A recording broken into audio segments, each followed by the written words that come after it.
misol DTM 2025 da tushishi mumkin. Tenglama berilgan. Tenglamaning barcha ildizlarini toping deyishgan. Yaxshi. Endi yozib olamiz tenglamamizni. x4 plus 100 taqsim x ni 4-si plus 1 barobar 19. Endi biror nimani belgilab olishimiz kerak va bu o'sha ifoda x plus 1 bo'lishi kerak. Demak, bunga biz ikki tomoniga o'zimizdan 1 qo'shamiz. Ya'ni mana bu yerga mana o'zimizdan 1 qo'shdik. Endi mana o'xshash ifodaga keldik. Ya'ni mana bu ifoda va mana bu ifoda bir-biriga o'xshash. Keling, mana shu ifodani biz a harfi bilan belgiladik.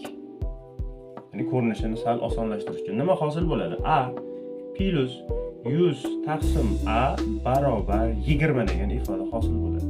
Umumiy makhraj beramiz, ya'ni a ning kvadrati minus 20a plus 100 barobar 0.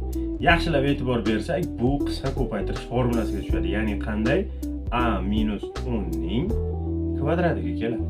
Mana bu yerdan a minus 10 0 ga teng va a 10 ga tengligi kelib chiqadi. Yaxshi. Endi mana bu ifodaga a ni tenglashtiramiz. Ya'ni x ning 4-si plus 1 barobar 10. Xo'p.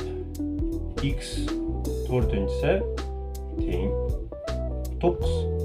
9 ni tenglikni chap tomoniga o'tkazamiz. x4 minus 9 teng 0.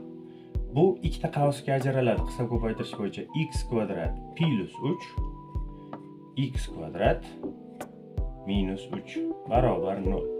Yaxshi.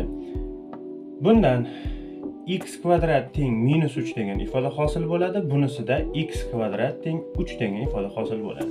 Mana bunisini birinchi ishlab qo'yamiz. Ya'ni bundan biz biladigan, doim ishlatadigan plus minus ildiz osti 3 degan ifodamiz keladi.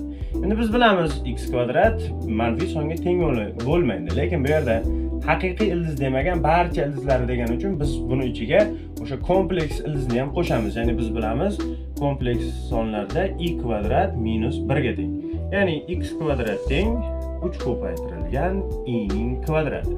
Bundan x teng plus minus ildiz ostida 3 i degan ifoda chiqadi. Demak, bizda barcha ildizlar 4 ta ekan.